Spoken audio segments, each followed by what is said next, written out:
Eu preciso que você acompanhe comigo este vídeo aqui. Esse daqui é um vídeo famoso da Universidade da Flórida Central, no qual está sendo representado um experimento. Nesse experimento, eles colocaram o mesmo garoto que tem TDAH, transtorno de déficit de atenção e hiperatividade, certo? Esse mesmo garoto para assistir uma aula de matemática à esquerda e à direita para assistir uma cena de Star Wars. Observem como na esquerda ele está ansioso, ele está se movendo demais, enquanto que assistindo a Star Wars ele fica calminho, ele fica concentrado naquilo. E o que esse vídeo mostra pra gente? Dois estados focais absolutamente distintos, dois estados atencionais absolutamente distintos. Aqui, esse garoto, essa dicotomia se deve, na verdade, a um erro no sistema atencional desse garoto. Por quê? À direita, existe um estado que a gente pode chamar de ultrafoco ou de imersão focal. À direita a gente está vendo ultrafoco e à esquerda a gente está vendo um estado de dispersão, uma falha no sistema atencional no qual não existe essa integração entre a memória sensorial, a memória que recebe as informações, a memória de trabalho que processa ela e a nossa inteligência, nossa memória de longo prazo que fornece ali os recursos que são necessários para fazer esse processamento. Nesse cenário existe essa fuga, essa dispersão de esforços cognitivos que são alocados para a execução de movimentos dispersórios, de movimentos que não tem nada a ver com a tarefa principal que é aprender matemática.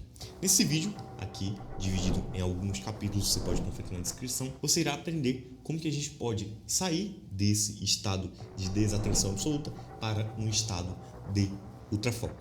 Então reserve um bom tempo e veja este vídeo com bastante atenção. Espero que você goste dele e se você gostar eu vou pedir um gostei e vou pedir que você se inscreva no canal, ligando aí, bota aí editor, o sininho e tudo mais. É isso aí, bora pro vídeo. Deixa eu contar um pouco da minha história com redes sociais.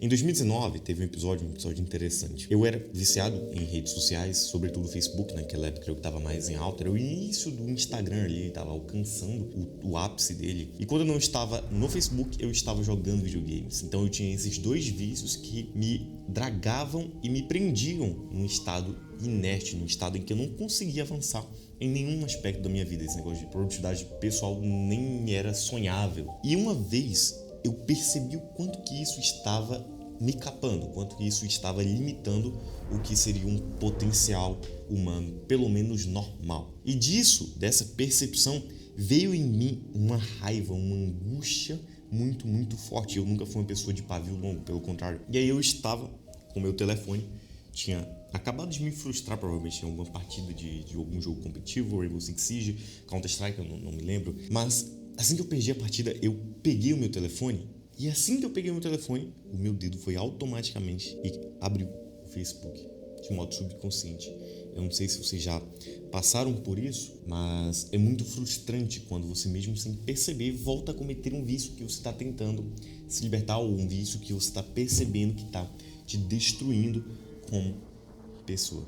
E quando eu percebi isso, percebi que eu não conseguia escapar daquilo, eu não conseguia, com minhas próprias forças, me livrar e controlar aquele vício, me veio ali uma raiva, uma ira muito, muito forte, uma ira inexorável, algo que você não consegue segurar o seu bel prazer. E quando isso me ocorreu, eu peguei o meu celular querido, meu Redmi Note 5S, e joguei ele no chão com toda a minha força. Não era uma pessoa muito forte naquela época. Eu vou botar uma foto minha aí, bota aí, editor, uma foto minha. E eu peguei esse celular e joguei ele no chão com toda a minha força. E quebrou, naturalmente, ele quebrou muito. Isso, por incrível que pareça, ou talvez não, controlou o meu vício em Facebook. Já foi um grande progresso na minha vida ter controlado aquele vício no Facebook e me ajudou demais a conquistar minha primeira aprovação em medicina ali na cota regional, com 130 acertos, 133 acertos em 2019. Eu tive 4 meses de preparação, mais ou menos, preparação que eu teria com as minhas capacidades hoje, porque hoje eu sou um especialista em ultraaprendizado, consigo aprender muito mais rapidamente do que eu conseguia antes. Antes eu não conseguia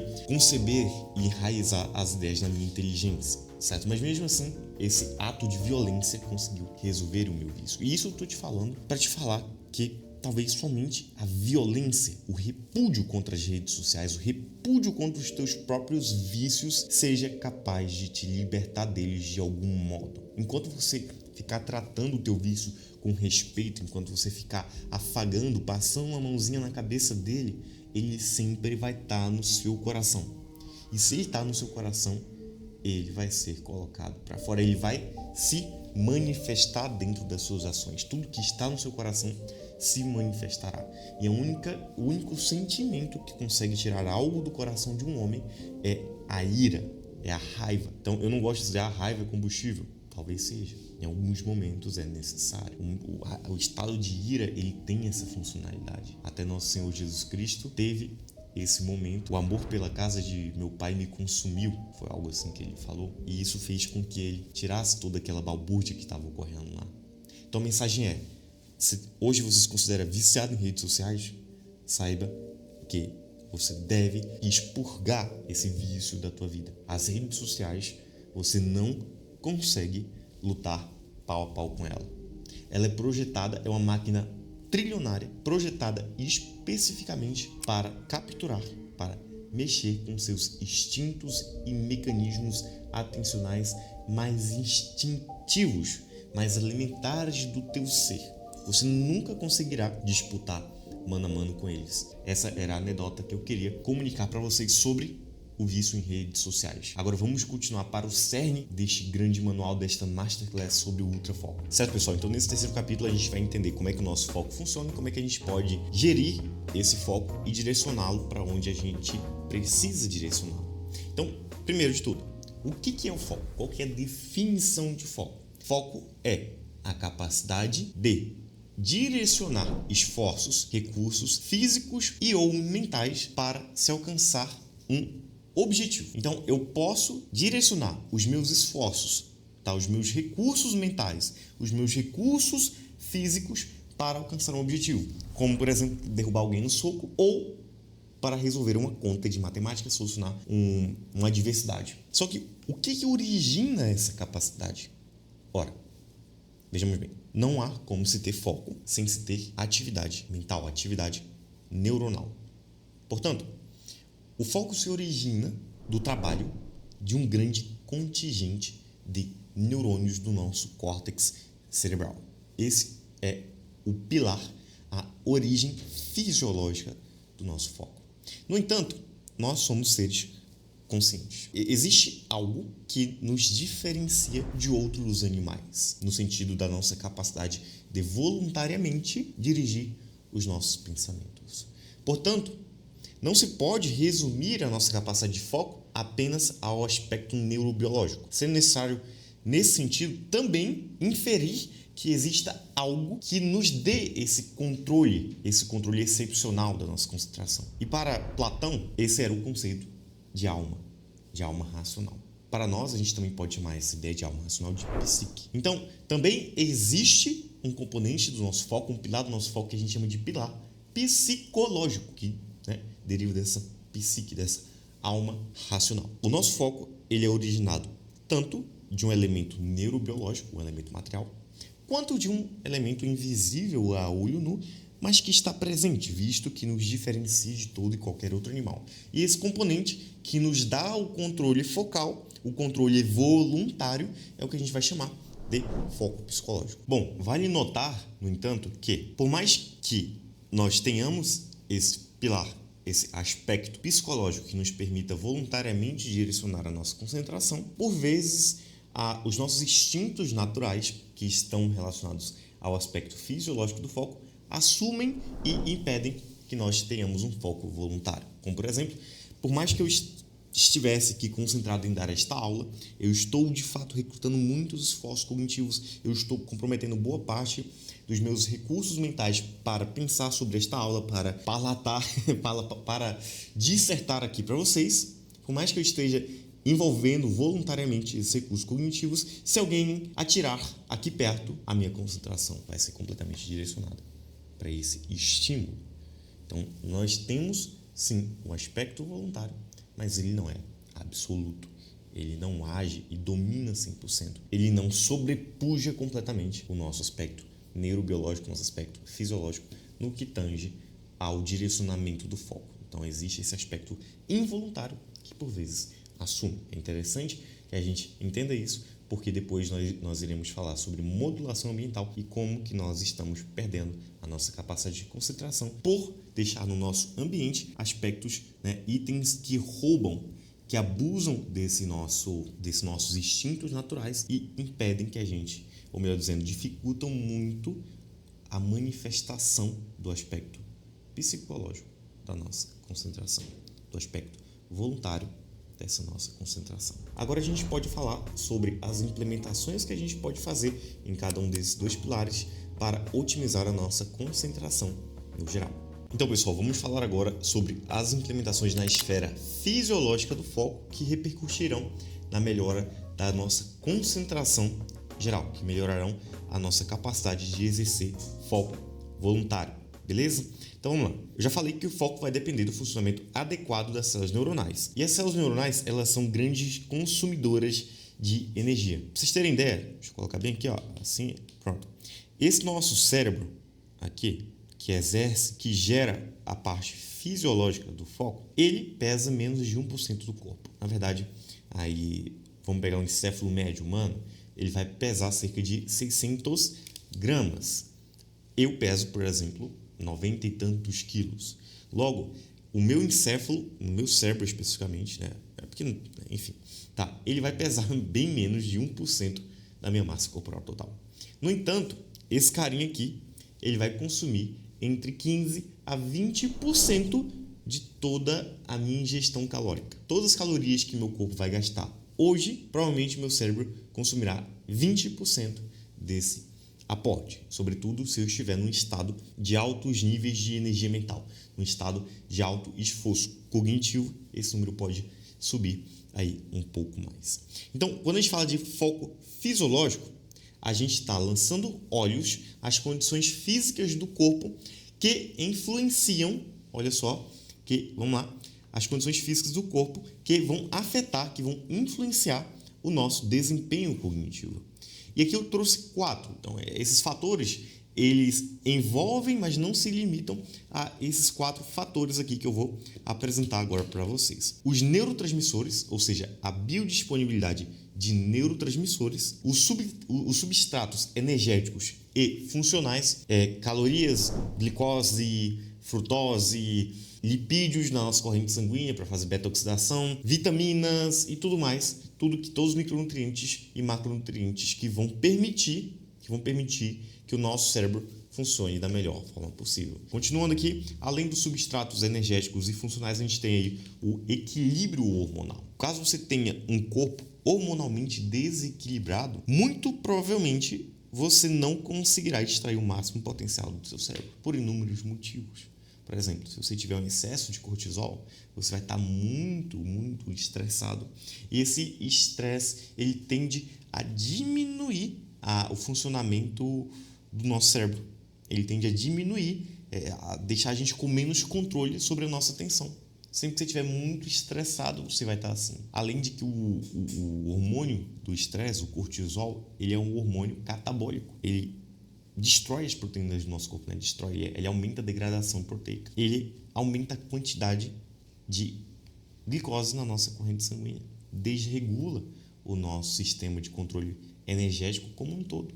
Certo? Só um exemplo das inúmeras alterações, repercussões do nosso sistema endócrino no nosso sistema nervoso central, certo? E por fim, mas não menos importante, de longe não menos importante, a gente tem aí a nossa função cardiovascular. Eu falei que o cérebro, mesmo pesando menos de 1% da nossa massa corporal, ele vai consumir cerca de 20% do nosso aporte calórico diário. E, indo mais além do que isso, ele vai consumir cerca de 15% de todo o sangue que sai do nosso coração. O débito cardíaco para o cérebro é 15% do débito cardíaco total. O que é débito cardíaco, Rodrigo? É a quantidade de sangue que sai, digamos assim, por minuto do nosso coração, por segundo do nosso coração. Tudo bem? Então, quando a gente está falando de alterações, de implementações do foco fisiológico para melhora da nossa concentração, a gente tem que olhar para esses 4 fatores sobretudo. E como é que a gente mexe nesses 4 fatores? Quais são as implementações práticas que a gente vai inserir aqui? Deixa eu ver se está gravando. Que a gente vai inserir aqui para melhorar 3 coisas. 3 coisas apenas. A gente vai mexer na nossa dieta, a gente vai mexer no nosso sono e a gente vai mexer na nossa atividade física. Bom, eu vou tentar ser rápido porque esse vídeo não pode ficar muito grande, tá? Senão o editor vai querer me cobrar mais, né, editor? Então, vamos lá. Dieta, né? Eu vou botar, em vez de dieta, eu vou melhorar. Vou colocar nutrição e dentro de nutrição eu vou colocar aqui, olha só, dieta e hidratação. Vamos lá, pessoal. Quando falamos de dieta para estudantes de alto nível, o que a gente tem que buscar? Nunca comer besteira, evitar ao máximo energéticos, refrigerantes, alimentos cheios de açúcar, no geral, que vão disparar o índice glicêmico. São carboidratos de alta absorção. A gente tem que evitar isso ao máximo. E a gente tem que colocar dentro do nosso intestino, dentro do nosso estômago, alimentos altamente nutritivos, alimentos altamente proteicos. A gente deve mirar em 1,2 a 2 gramas de proteína por massa corporal. Por exemplo, eu, sendo dentro de 90 quilos, eu preciso comer em média entre 150 e 200 gramas de proteínas todos os dias para otimizar tanto os meus ganhos de massa corporal, mas a minha função cerebral, a minha função cognitiva. Nunca se esqueçam que o cérebro é um órgão altamente especializado e que ele está a todo momento degradando e construindo, degradando e sintetizando proteínas. Ele está utilizando as proteínas para aumentar o número de aminoácidos e dos aminoácidos gerar os neurotransmissores, certo? Esse é o básico. Tem mais coisas que até coloquei no roteiro, mas o vídeo ficaria muito grande. Então, isso é o básico. Evitem besteira, comam bastante proteína, carboidratos, bons carboidratos e, no geral, comidas nutritivas, tá? Fígado bovino, carne, ovos, banana, frutas, salada, tomate, enfim. Você sabe o que é, você pode pesquisar. Então, vamos lá, a gente tem que mexer na nutrição. A gente tem que mexer no nosso sono, ok? Como é que a gente mexe no nosso sono? A gente tenta dormir sempre, dormir e acordar sempre no mesmo horário, alcançar entre 5 e 9 horas de sono, com a maioria de nós nos beneficiando, sobretudo, de 7 a 8 horas de sono. Tem gente que se beneficia de 5, tem gente que se beneficia de 9, mas 98, 99% de nós vai se beneficiar de cerca de 7 horas bem dormidas de sono, tá? Que sejam bem dormidas preferencialmente antes de meia-noite, tá? Porque acordar até 10h30, quando fala até 10h30, é o ideal. Passando de 10h30, a coisa já fica muito taxativa, né? Melhor dizendo, a gente já começa a ter perda de eficiência, perda de benefícios resultantes do sono, tá? Então a gente quer se manter nesse espectro aí, 7, 9 horas, acordando antes de 10h30, tá bom? Recomendações que eu aprendi com os irmãos Tavares da Dieta da Roça, são muito boas. Eu tento implementar, às vezes eu erro, quando eu erro eu me dou mal. Não comer nada antes de 3 horas antes de dormir, não beber água 2 horas antes de dormir e não mexer em celular, não usar telas 1 hora antes de dormir, isso aqui sendo o mais difícil para quem trabalha com redes sociais como eu, beleza? Atividade física, treino de força preferencialmente 3 vezes por semana, cardio todo dia, beleza? Se possível, cardio todo dia. 30 minutos a 1 hora de cardio, 20 minutos a 1 hora, qualquer coisa que você puder fazer de cardio todo santo dia já vai melhorar consideravelmente a sua capacidade de foco e concentração, vai melhorar todo o teu sistema cardiovascular e, por conseguinte, também vai melhorar o teu sistema endócrino.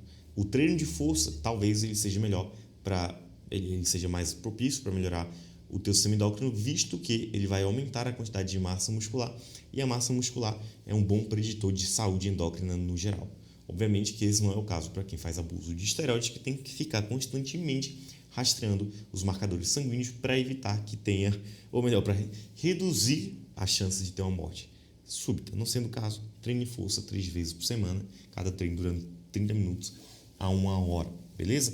Rodrigo, hipertrofia, bom também. Treino de jiu-jitsu ou de alguma outra luta, excelente também, não tem problema, mas eu diria assim, o mais prático, que evita mais lesões, que devolve mais capacidade de mobilidade, de força, tudo mais de vida saudável no geral, seria o treino de força 3 vezes por semana, no mínimo. Claro que se você não puder 3 vezes, tente pelo menos 1, tente pelo menos 2, faça do jeito que der, mas não deixe de fazer. Daria para estender muito ainda sobre este tópico, sobre como melhorar o foco fisiológico, por exemplo, como utilizar bem a cafeína, algumas outras coisas, mas, no geral, isso que dá uma boa visão, não dá para aprofundar mais do que isso. Vamos para o próximo tópico. Ótimo, pessoal. Então, quando a gente estiver falando agora de foco psicológico, a gente não pode ignorar o modelo da memória de trabalho. Por quê? Porque qual que é mesmo a função do foco psicológico, pessoal? É direcionar os recursos mentais para o processamento das informações que estamos pensando. Dessa forma, o foco psicológico ele vai atuar como um filtro que filtra as informações mais importantes, mais relevantes para que elas sejam processadas e transformadas ou em uma resposta ao ambiente, em resposta para um problema, ou para que elas sejam integradas à nossa inteligência. Por isso que a gente tem que entender bem o modelo da memória de trabalho, porque esse modelo descreve perfeitamente a função do foco psicológico. Vamos entender aqui o modelo da memória de trabalho. Ele está resumido aqui nessa fotinha, nesse modelo, tá certo? E vou falar aqui rapidamente qual que é o fluxo geral das informações. Nesse modelo, o que ocorre? Toda informação que eu contemplo é uma informação do ambiente. E esse ambiente vai me fornecer um estímulo, uma entrada de informações que vai ser capturada pela minha memória sensorial. O que é minha memória sensorial? Meus olhos, meus ouvidos, meu olfato, meu paladar, meu tato e minha própria percepção, tá? Que é a minha noção de onde eu estou no local e espaço, tá? No local e tempo, por assim dizer. O que a minha memória sensorial vai capturar essas informações. Só que veja, não é todo estímulo que adentra a sua memória sensorial, que está ao alcance dos seus olhos, ao alcance dos seus ouvidos, que está sendo processado, que está sendo percebido. Logo, parece haver algo que filtre as informações e nos permita perceber aqui dentro apenas aquilo que nos seja relevante perceber. E é exatamente essa a função do foco que você está vendo aqui no modelo da memória de trabalho, como sendo esses dois triângulos aqui, esses dois funis, sendo um funil de foco chamado de foco extrovertido e outro de foco introvertido. O foco extrovertido, que se volta para fora, que se veste para fora, filtra as informações que estão sendo capturadas pela memória sensorial. Perceba aí no teu ambiente se não tem um estímulo sonoro que está chegando aos teus ouvidos, mas que não estava sendo percebido, como, por exemplo, o barulho do ar-condicionado, como, por exemplo, o barulho de passarinhos cantando lá fora. Enfim, existe alguma coisa no teu ambiente que, por mais que esteja sendo capturado pela tua memória sensorial, não está sendo percebido pela sua memória de trabalho. Apenas as informações que estão sendo filtradas pelo foco extrovertido ou pelo foco introvertido, que eu vou falar agora, serão apresentadas à memória de trabalho e serão passíveis de serem processadas e sintetizadas, transformadas em inteligência. Certo? Estão me ligando aqui. Fica quieto. Vamos lá. O que é o foco introvertido, Rodrigo? É o foco que se verte, que se volta para dentro da nossa inteligência, que filtra os pensamentos que queiramos trazer da nossa memória, queremos puxar da nossa cachola. Como, por exemplo, qual foi a última vez que você comeu bolo de chocolate? Qual foi a última vez que você sentou na cadeira com o bolo?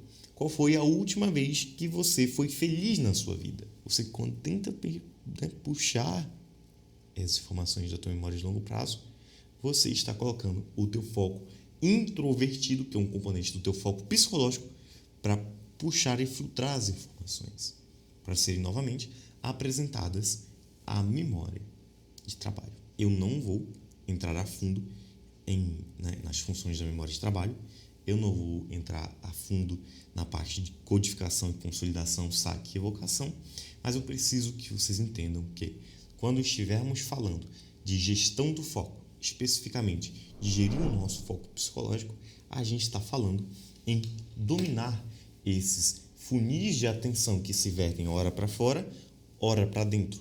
Esses dois funis, eles são uma coisa só que a gente chama de foco psicológico. E ora, eles se encontram mais introvertidos, né? Quando a gente está pensando ali, tomando banho, quando a gente está pensando sobre o nosso passado, quando a gente está pensando sobre o treino de academia, quando a gente está pensando sobre o nosso futuro, ele está aqui, ó, aqui dentro. Por que tá aberto isso aqui, cara? Eu não entendo, não sou chique. Acho que eu tô grande demais. Ou gordo demais. Tá bom? Então, o nosso foco psicológico, quando tá falando de gerir o foco psicológico, está falando de direcionar voluntariamente o grau de extroversão e introversão do nosso foco psicológico, desses nossos funis de atenção. Uma vez concebidos esses aspectos teóricos de como nossa concentração, de como é que nosso foco funciona, a gente pode chegar nas partes mais esperadas desta masterclass, que é, vamos lá, capítulo 4, se preparando para o ultrafoco, para a imersão focal, para o estado de fluxo. Nesse sentido, 5 passos serão necessários para que a gente atinja esse estado de ultrafoco. E são eles, vamos lá, a gente tem que interromper a procrastinação, interromper esse nosso estado de descontração. Depois a gente tem que preparar o nosso foco. Depois a gente tem que realizar o mergulho ou a imersão focal, sustentando posteriormente esse foco. E por fim, a gente tem que descansar e reiniciar o ciclo. Obviamente que uma vez que você já tenha entrado e se habituado ao ultrafoco, sustentado ali por um longo período de tempo, depois que você sai do ultrafoco e vai para a regeneração, na hora que você tem que refazer esses passos, é muito mais eficiente. Nesse capítulo aqui, a gente vai aprender essas 2 primeiras partes do ultrafoco, essas 2 primeiras partes do estado de fluxo. Logo, a gente vai aprender a interrupção da procrastinação mental e a preparação do ultrafoco. E após isso, a gente vai seguindo, tratando de cada uma das outras etapas para que você aprenda de uma vez por todas como é que você vai extrair o máximo potencial da sua mente. Vamos voltar para o quadro negro. Então, pessoal, é óbvio que para que você entre em ultrafoco, primeiro você precisa sair do estado de procrastinação obsessiva. O que é esse estado de procrastinação obsessiva? É o estado no qual você está em uma espiral de procrastinação. Uma espiral que draga a sua mente até os mais profundos infernos da procrastinação. Como, por exemplo, quando você pega o seu iPhone 15, iPhone 15, abre o TikTok e fala assim: uau, eu vou ver apenas 1 minuto de TikTok. E quando você vê, já se passaram 5. Isso é perigosíssimo. Você está jogando a sua vida fora com informações inúteis. Pior, você está destruindo os seus neurônios, você está destruindo o seu sistema dopaminérgico, você está acabando com a sua vida e indo passo a passo para os confins da perdição eterna. É isso que você quer, meu caro? Minha cara? I don't think so. Então vamos aprender aqui uma técnica para que você saia desse estado de espiralação mental, desse estado de obsessão procrastinativa, obsessão de procrastinação, esse estado de procrastinação obsessiva e consiga preparar a sua mente para o ultrafoco. Então, Rodrigo, eu quero muito sair desse estado de procrastinação obsessiva. Você tem alguma técnica para me ensinar? Óbvio que eu tenho. É a técnica do SAPO, do Script Antiprocrastinação Obsessiva, completamente sincronizado, como vocês podem ver. Rodrigo, que porra é essa, cara? Vamos lá. É uma técnica em que eu vou executar um script que vai me fazer sair da procrastinação obsessiva. Mas que raio seria um script? Um script é algo que você faz, é uma automação na qual uma entrada gera múltiplas saídas automáticas. Ou talvez isso seja denominado como outro termo, mas eu acho que é script. É algo que você dá uma entrada e tem múltiplas saídas. Quem for da programação vai saber melhor. Eu sei que o nome Script Antiprocrastinação Obsessiva, SAPO, é da hora pra caramba. Eu não vou mudar por mais que eu esteja errado. Então, a gente precisa fazer algo. A gente precisa ter como se fosse uma emergência, né? Um botão de emergência. Um botão que a gente aperta e no nosso cérebro a gente executa várias, né? A gente dá um input e esse input gera várias ações cognitivas sucessivas. Por exemplo, vamos lá. Qual que é o meu script antiprocrastinação obsessiva? É o seguinte, vamos supor que eu esteja lá no meu Instagram e eu fale assim: preciso de ideias. Tive uma ideia para conseguir ideias. Eu vou entrar no Reels e vou ver apenas alguns vídeos para me inspirar. Rodrigo, confia. É exatamente isso que vai ocorrer, Rodrigo. Você vai entrar, você vai ver 2, 3, 4 ou no máximo 5 Reels e logo você vai sair para fazer os seus afazeres diários, para você dar aulas, para você atender alunos, para você gravar YouTube vídeos, certo? É isso que você vai fazer, é exatamente assim que vai ocorrer. Vocês acham? Eu entro no meu Instagram Reels e vou 1, 2, 3, 4. Chega no 5, eu falo, ótimo, acabou? Não. Eu começo a entrar na espiral de procrastinação obsessiva. É isso que ocorre. E quando eu percebo que isso ocorre, eu aplico na hora o meu SAP, o meu script anti-procrastinação obsessiva. E qual que é o meu SAP? Desligar imediatamente o meu telefone. Eu desligo a tela e automaticamente eu já começo a assumir o controle da minha respiração. Então, tô lá, né? Deixa eu ver aqui. UFC Fights. UFC Fights. Memes com, não sei, homens seminus na praia, por algum motivo. Alguma coisa. Pronto. Percebi que estou procrastinando. Imediatamente eu faço assim. Logo em seguida eu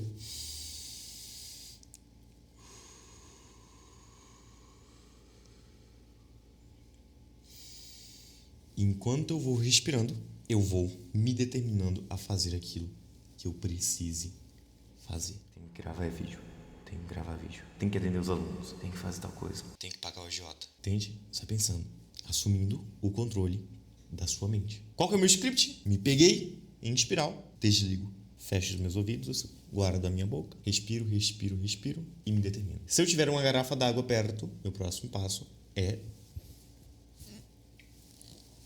Caralho! É mais difícil do que parece.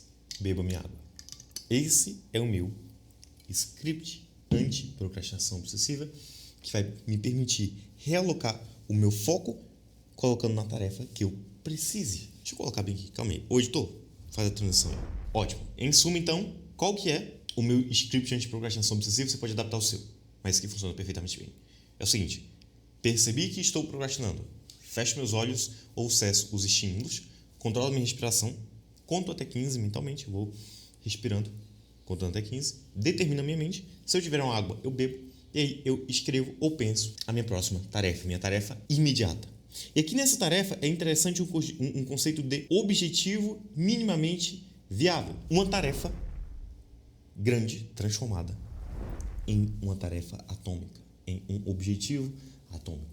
De modo que a percepção do seu cérebro, a percepção de esforço do seu cérebro para realizar aquela tarefa seja drasticamente diminuída. Como você sabe, o nosso cérebro ele toma decisões com base em percepção de esforço / recompensa. Quando ele vê uma recompensa muito grande com um esforço pequeno, ele escolhe aquela tarefa. Quando ele vê um esforço muito grande para uma recompensa pequena, ele ignora aquela tarefa. Quando eu falo de recompensa, ele não sabe julgar longo ou curto prazo. Ele só sabe escolher curto prazo. É necessário que exista um algo superior, uma alma racional e atuante, um espírito forte para colocar o seu cérebro para fazer coisas difíceis que só serão recompensadas a longo prazo, mesmo que nem nesta vida elas sejam recompensadas. Tá bom? Então, pegue tarefas grandes e quebre elas em tarefas menores de modo a facilitar o trabalho do teu cérebro, de modo a aumentar a sua capacidade de mover a tua mente a fazer aquilo que ela precisa fazer. Então essa é a primeira parte. Antes disso, a gente só tem uma pequena etapa, que é a parte da preparação focal. Logo, aqui ó, a gente sai da procrastinação, agora a gente vai preparar o nosso foco. Tá? Então a gente sai do estado de euforia mental. Estímulo. A gente saiu, pronto. Estamos aqui, ó, estamos no neutro. Agora a gente vai preparar o nosso foco para realizar o mergulho focal. Vamos nessa? Essa preparação é algo essencial para que a gente consiga desempenhar uma atividade cognitiva de alto desempenho. Beleza? Para que você de fato extraia tudo que você precisa para entender essa preparação, você precisa ter dominado bem ali, você precisa ter compreendido bem aqueles aspectos teóricos que eu falei para você lá no capítulo 3, eu acho, né? Essa preparação focal, ela vai envolver preparar tanto o nosso corpo quanto a nossa mente. Então vamos nessa. Ótimo, então você saiu da procrastinação obsessiva, você agora está num estado neutro, você se sentou para estudar ou para trabalhar E agora, como que você prepara o seu corpo para realizar o mergulho focal? Você tem que fazer a técnica RAD: respiração, água e determinação. Ok? Respiração. Você precisa assumir o controle da sua respiração, aumentando a oxigenação cerebral. Você precisa assumir o controle da sua respiração para diminuir os níveis de estresse e ansiedade que muitas vezes assombram os estudantes. Logo, eu me sentei aqui para estudar, respiro. E tem uma técnica chamada também de respiração quadrada. Eu sei que o nome é meio ridículo, mas é algo utilizado pelos Navy SEALs. Coloca aí, o editor, alguma coisa relacionada aos militares aprendendo a controlar a respiração para diminuir os níveis de ansiedade e para poder tomar decisões mais racionais. Isso é um fato. A respiração, o controle da respiração é de suma importância, por exemplo, durante os momentos iniciais da prova do Enem, enquanto você está se preparando para entrar em ultrafoco e resolver as questões com o máximo de eficiência o possível, certo? Então você precisa respirar, simples assim. Respirações profundas, pode expandir a sua caixa torácica, deixa o teu diafragma descer bastante e vai respirando o tempo. Enquanto você vai respirando, você também vai se hidratar.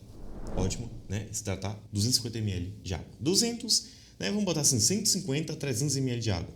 150 caso você seja mulher, uma pessoa mais magra, e 300 caso você seja uma pessoa um pouco maior, né? Um homem mais pesado, você beba bastante água. Óbvio que não é para você se afogar, né? Porra, tá bom?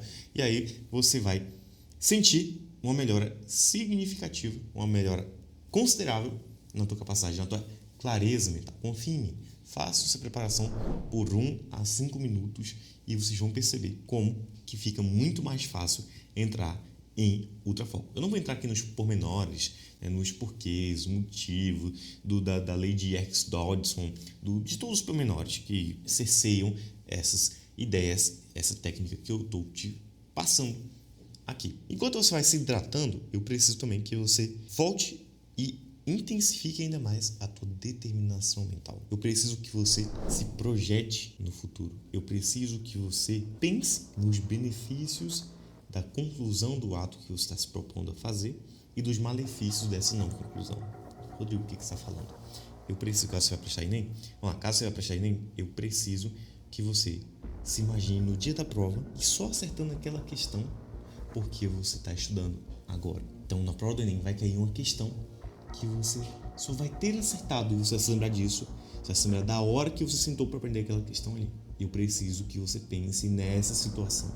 Eu preciso que você pense no que aconteceria se, em vez de estudar como gente, você tivesse pegado a porra do seu celular, que você se imagine pobre e burro. Ou, por outro lado, caso você cumpra o que você está se propondo a fazer, você se imagine relativamente bem de vida, respeitado e com inteligência. O que eu mais vejo é um bando de jovens desperdiçados, porra, e só ficam na merda do celular. Mas vamos ter um pouco de compaixão aqui, porque eu sei que esta merda foi feita para viciar e acabar com a nossa juventude. Então preciso que você se imagine sendo homem viril, homem inteligente, respeitado, inteligente de novo, que é muito importante. Um homem que fala e as pessoas escutam. Você tem que conquistar o teu respeito. Por que você está aqui me escutando? Por que você parou a tua vida para me escutar? Porque você me considera mais respeitável do que você mesmo, mais interessante do que você mesmo. E isso deve te mover. E isso deve te fazer buscar as suas coisas, o teu respeito, as tuas conquistas. Ou tu vai morrer como um nada, só mais um.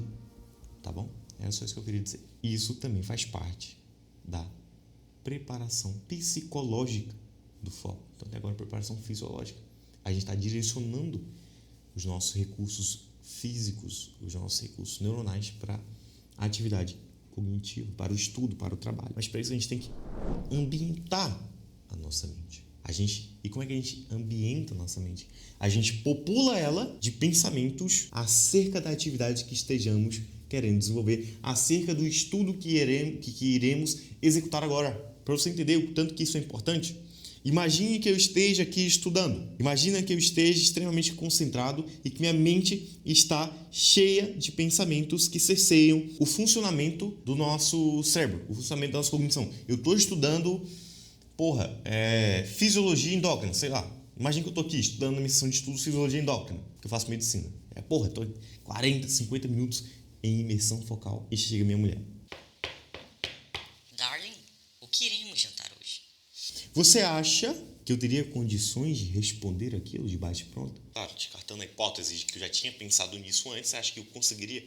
Não conseguiria, porque a minha mente está encharcada de pensamentos acerca da fisiologia endócrina, não do jantar, não das possibilidades, não do que eu estou com fome, do que eu estou com apetite, não do que eu quero, entendeu? O que você precisa se ambientar mentalmente? Para que você possa, vamos supor que ela fosse outra ocasião e agora ela viesse perguntar o que eu queria jantar. Caso eu quisesse me preparar para isso, eu ambientaria minha mente, passaria 2 minutos pensando, tá, então tem cuscuz, tem ovo, tem fígado, tem frango, tem air fryer, tem pão de queijo, tem arroz, tem feijão, tem o restaurante, eu tô com dinheiro, eu tô quebrado. Passo 2, 3 minutinhos populando a minha mente. E isso eu quero que você faça com seus estudos. Sento aqui para estudar citologia. Comece a se ambientar no assunto. Comece a pensar sobre a mitocôndria, comece a pensar sobre o citosol. Obviamente, no limite da medida do seu saber. Óbvio que você não consegue pensar muito sobre algo que você nunca aprendeu, mas você tem que se ambientar. Isso não é coisa de 15 minutos, isso é coisa de 30 segundos. Isso é coisa de 1 minuto, 2 minutos, 3 minutos. Estou aqui bebendo água, terminei, me vi lá, me vi no futuro, sendo um médico gostosão, uma médica respeitada, me vi no futuro. É agora? Tá, eu tenho que estudar. O que eu vou estudar? Não, me propus a estudar citologia. Ótimo, citologia, né? Mitocôndria. Aí você vai pensando, tem mitocôndria, aí tem os ribossomos, tem a síntese proteica, é muito importante, tem aquela questão do Enem. Você está pensando, se você está escrevendo, você pode.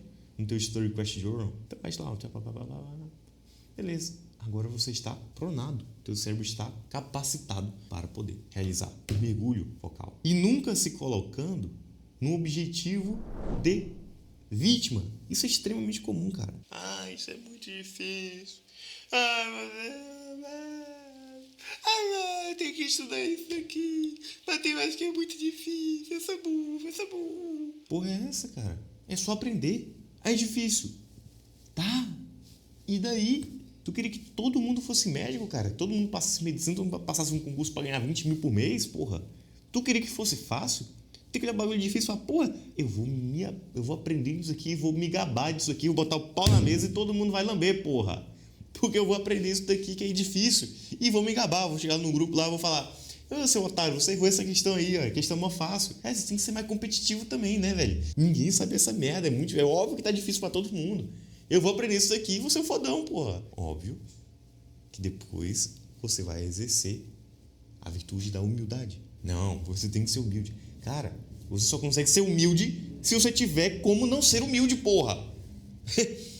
Como é que a pessoa vai ser humilde, mas ela não é nada? Não, eu não vou bater em você por humildade. E o cara é assim, ó. Não tem humildade nisso daí.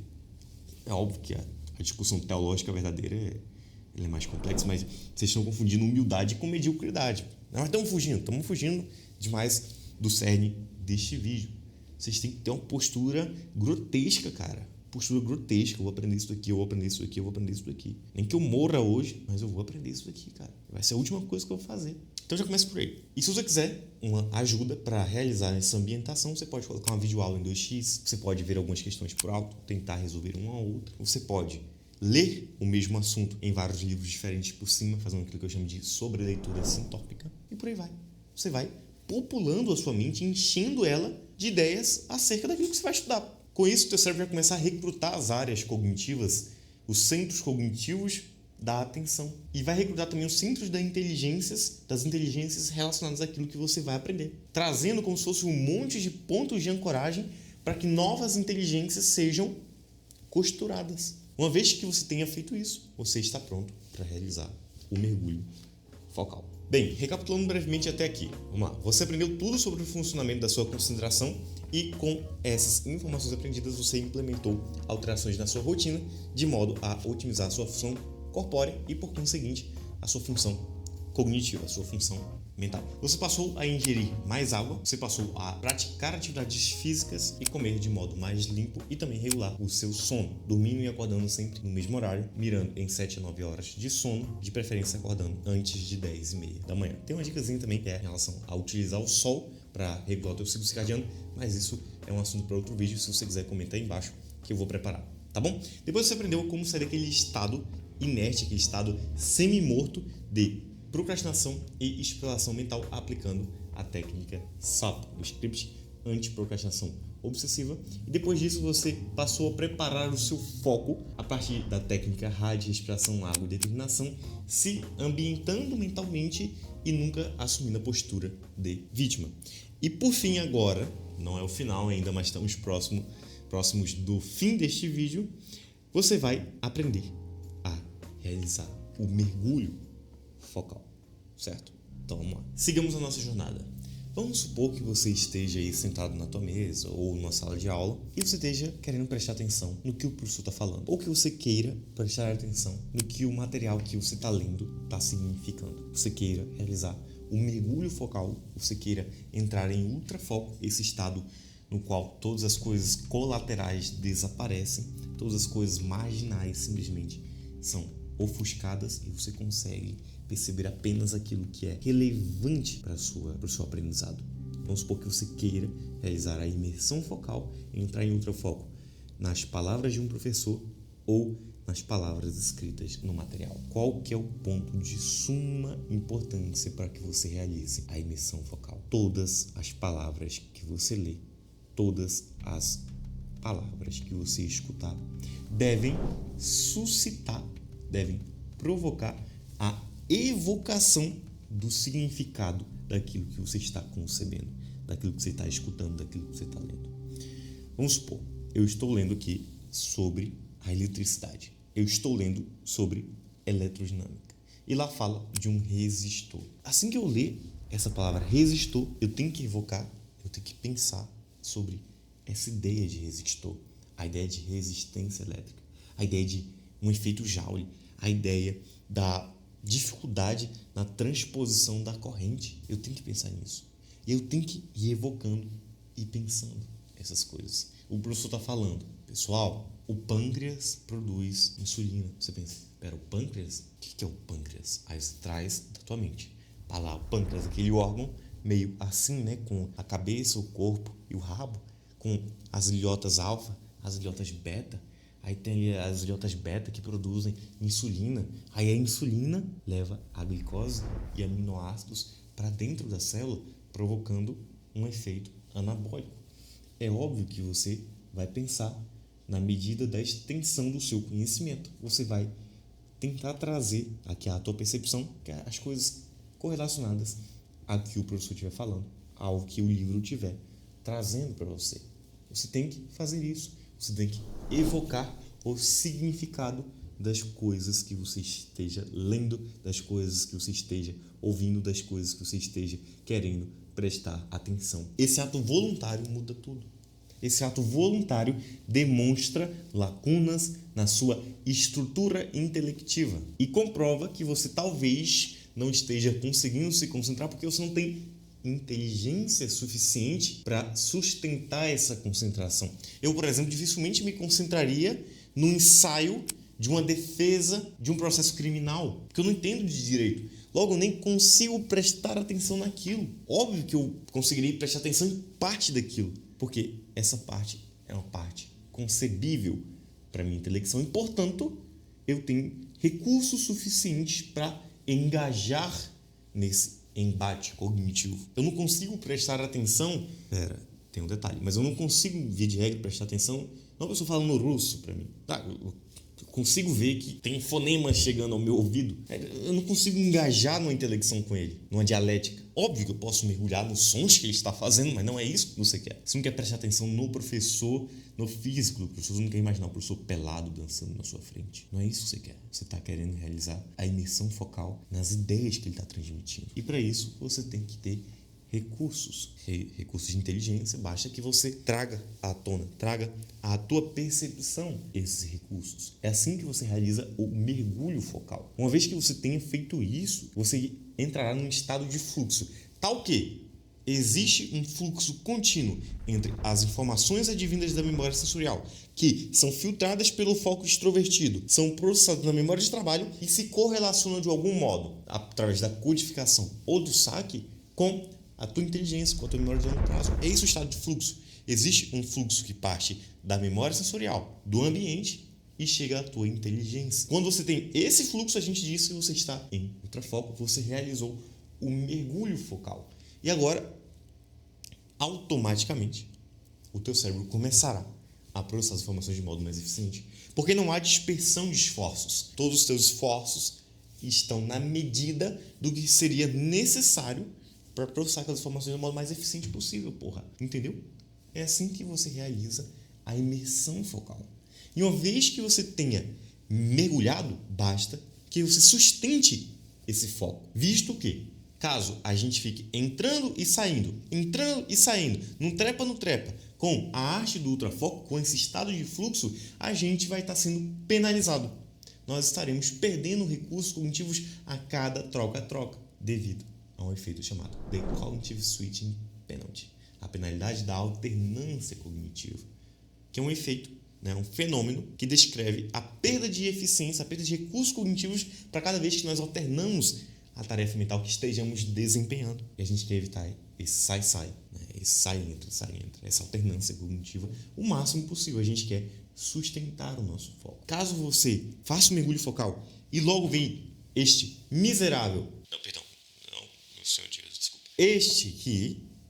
Este celular miserável venha e te tire do ultrafoco. É como se você tivesse tomado um soco no estômago e regurgitado a sua concentração. É literalmente assim mesmo, entrar no ultrafoco e ser logo disperso, logo distraído, é como se você tivesse comido alguma coisa e chegado, toma na sua barriga, desgraçado. Você vai vomitar, e vomitar é algo ruim. Não conheço pessoas que gostem de vomitar, certo? Então, evitem ao máximo sair do ultrafoco. Realizem práticas de sustentação focal. E, gente, vamos lá. Sustentar o foco é como continuar comendo depois que você abriu o apetite. É como continuar bebendo depois da quinta cerveja, entendeu? É algo natural. Teu corpo vai. Teu cérebro vai. Ele vai querer ficar em ultrafoco, porra. É por isso que os 3 segundos de um Reels são os mais viciantes. Se você passou dos 3 segundos, você não quer sair daquele Reels. Caralho, por isso meus Reels estão uma bosta. Mas voltando aqui. Sustentar o foco é como se fosse automático. Na verdade, é esforço mínimo. Você vai dando empurradinho para ele continuar indo. Você pensa naquela ideia de atrito estático versus atrito dinâmico. O atrito estático é maior. O atrito dinâmico é consideravelmente menor. Você começa a empurrar o objeto ali no início, é difícil, mas ele entrou em dinamicidade. Agora você precisa apenas de uma força mínima para mantê-lo em movimento. É a mesma coisa com a tua concentração, cara. Com a tua imersão focal. Você entrou em ultrafoco, mergulhou. Beleza. Agora, eu vou evitar essa porra sair. Eu vou evitar isso aqui e ir por água abaixo por um celular idiota, por uma pessoa idiota. Bota um fone ali até os confins do teu espírito. Tampa tudo. Foca só naquilo, cara. É óbvio que não é qualquer estímulo que possa retirar o ultrafoco. Por exemplo, se você tiver em ultrafoco espiral mental aqui, não é qualquer coisinha que te tira daqui. Então não vai ser qualquer coisinha que vai te tirar do teu estudo, mas tu quer evitar. Você quer botar só não perturbe, você quer mandar todo mundo calar a boca, você quer ir para um ambiente isolado, ser um ermitão. Mas você quer otimizar ao máximo a sua capacidade de ficar em ultrafoco. Por isso que músicas são tão penosas no estudo, por exemplo. Sua música, você está tentando entrar em ultrafoco, bota uma música Linkin Park, Numb. Você tá concentrado no estudo e vai, porra, essa parte da música eu gosto. Você mesmo tá acabando com o teu foco, acabando com os teus recursos mentais. Cada vez que tu pensa na música, você perdeu. Cada vez que você pensou nela, você perdeu uma parte de recursos cognitivos valiosos do teu dia, tá bom? E, Rodrigo, até quando eu devo tentar sustentar o meu foco o máximo possível? Por que, Rodrigo, o máximo possível? Porque na prova do Enem, você vai ter que sustentar o teu foco pelo máximo possível. Mas, Rodrigo, não tem como descansar na prova do Enem? Tem. Mas treino é treino, jogo é jogo.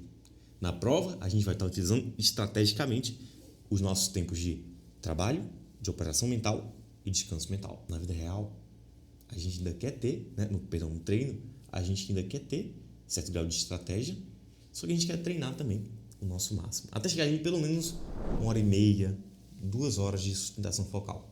Esse é o teu novo normal. Hoje em dia, provavelmente, o teu novo normal é 20 minutos, alguns melhorzinhos 40 minutos, mas eu preciso no mínimo assim 1h20, 1h30, 2 horas, tu tá num grau ótimo. Se você conseguir passar 2 horas focado para cada sessão de estudos, você já tá em um nível cognitivo muito além da tua média. Lembrando que você quer passar em medicina, que é um curso muito acima da média, você tem que treinar a tua cognição para ser muito, muito, muito além da média. E a sustentação focal, treinar por longos períodos, já vai te ajudar muito nisso.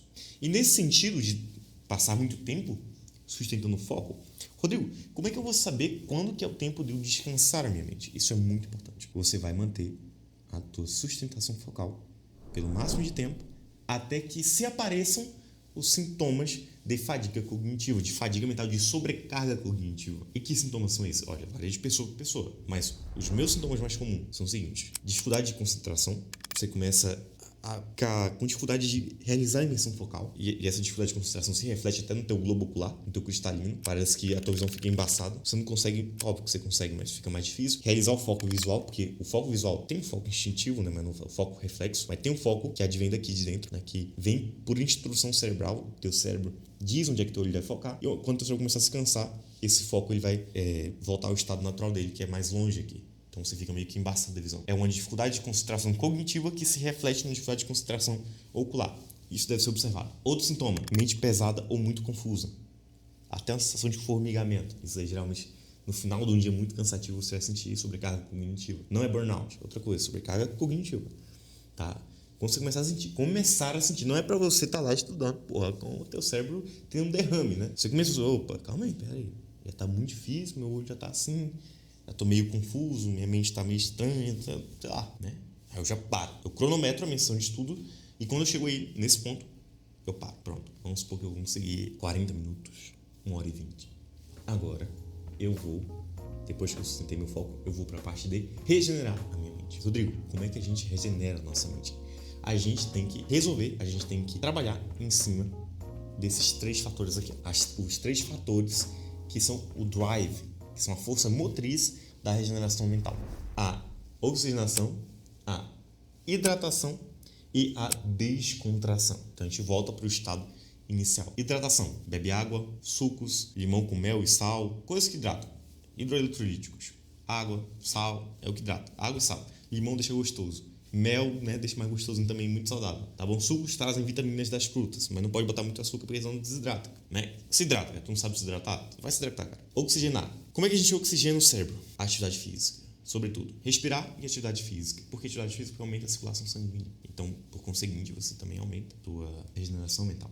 E pode ser qualquer atividade física, especificamente os exercícios chamados de cardio, tá bom? Então é assim que você faz para você regenerar a tua mente. E a descontração. Rodrigo, o que é a descontração? Pensa comigo aqui. Quando eu vou contrair o meu músculo, né? Contrair o músculo. Antes eu tenho que contrair o meu cérebro para ele contrair o músculo. Então, pera lá. O que é contração? É quando eu faço o meu cérebro fazer alguma coisa. Alguma atividade. Nesse caso, é uma atividade física. Mas quando eu estou fazendo 38 vezes 25, eu também estou contraindo o meu cérebro. Então, o que seria, Rodrigo, o descontrair? Meu jovem, você pode contrair o teu músculo ao contrário? Não. Só tem 2 coisas. Ou o teu músculo está no estado de contração, ou ele está no estado de descontração. Para o cérebro é exatamente a mesma coisa. Você não pode forçadamente contrair ele. Contrair ao contrário. Não. O que você pode fazer é isso aqui, ó. Eu simplesmente parei de contrair meu cérebro. Né? Deixei ele devanear. Caralho, minha vida é uma merda. Não, tô zoando. Vamos lá. Você tem que descontrair o teu cérebro. Por exemplo, olhando para o nada, por exemplo, meditando alguma coisa. Porque não existe uma descontração absoluta. Sempre existe um grauzinho de contração. E esse grauzinho de contração pode ser alcançado numa meditação, numa oração, uma reflexão. Sempre a gente deixando ao máximo o nosso cérebro fluir as ideias. Quem nunca estava varrendo a casa, lavando a louça, deixando a mente viajar? Qual que é o problema? É que vocês vão descansar e vocês botam heavy metal, forró, sertanejo, e o teu cérebro não descansa, cara. Por isso eu falo que quem escuta muita música é burro. Se emburrece, porra, não tem como se nos emburrecer, entendeu? Não fica miseravelmente burro, mas fica mais burro do que poderia ser, óbvio. Rodrigo, botei uma clássica aqui baixinha pra me ajudar a descontrair e relaxar. Não, tudo bem, não tem problema algum. Nenhum nisso, 0, tá? Mas vocês escutam as músicas esquisitas pra cacete. Taylor Swift, música pop, música de gente burra, porra, entendeu? Tem que tomar muito cuidado com isso. Sobretudo os momentos de descontração mental. Você estava num estado de extrema atividade mental e agora você precisa descontrair. Você precisa oxigenar, descontrair e se hidratar, tá?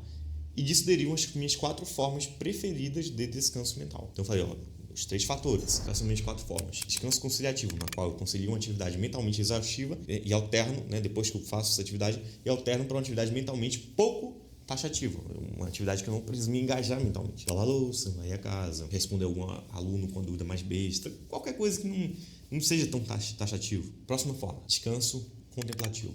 Simples. Você contempla algum objeto. Se você tiver como contemplar a natureza, se não estiver morando num lugar ferrado, que só tem monóxido de carbono no ar, você vai contemplar alguma coisa assim, olha para as árvores, olha para os passarinhos, olha tudo. Você dá um tempo para tua mente se oxigenar, vai estar ao ar livre, você vai estar andando, você vai estar pensando no nada. Pronto, você vai estar regenerando tua mente. Beleza? Temos o descanso meditativo, não vou me aprofundar aqui, mas você vai meditar sobre algum objeto cognitivo, preferencialmente, se você tiver religião, reza o texto, tá? Ou faz alguma oração aí sua, sei lá, façam o que queiram, tá? Já vai ajudar, qualquer oração já vai ajudar. E você tem também o descanso esportivo, tá? O que é o descanso esportivo? Tu faz algum esporte, né? Jiu-jitsu, natação, corrida, futebol. É interessante que, por exemplo, o descanso esportivo, se você for utilizar o esporte para descansar tua mente, é interessante que não seja um esporte de intensidade muito alta, porque quando você está ali contraindo o músculo, você está contraindo a tua mente também, logo você acaba por perder um pouco do fator de descontração. Contudo, o fator de oxigenação e hidratação por vezes vinga e sobrepuja os malefícios, entre aspas, desse efeito de descontração que você perdeu, né, por estar ainda contraindo teu cérebro. Ponto. Mais do que isso, mais detalhes do que isso, mais coisa personalizada do que isso, só na consultoria individual que eu posso falar o que é melhor para você. Então, é isso. Eu espero que você tenha gostado dessa Masterclass. Eu espero que você tenha gostado desse vídeo. Se você ainda não é inscrito, eu não sei o que você está fazendo, cara. E caso você queira aprender mais comigo, conheça o Plano Mestre da Medicina ou faça uma aplicação para a minha consultoria individual. Também, em breve, vou lançar a Ordem, que é um grupo de estudantes especializados tanto para medicina, para qualquer concurso, que seja alunos especializados em se tornarem estudantes de elite. Se inscreva aqui, me segue lá no Instagram para você ficar sempre por dentro. Agradeço demais pela atenção, deixa o comentário, curte, bota o sininho, o editor, bota as coisas aí. É isso, até a próxima, fica com Deus e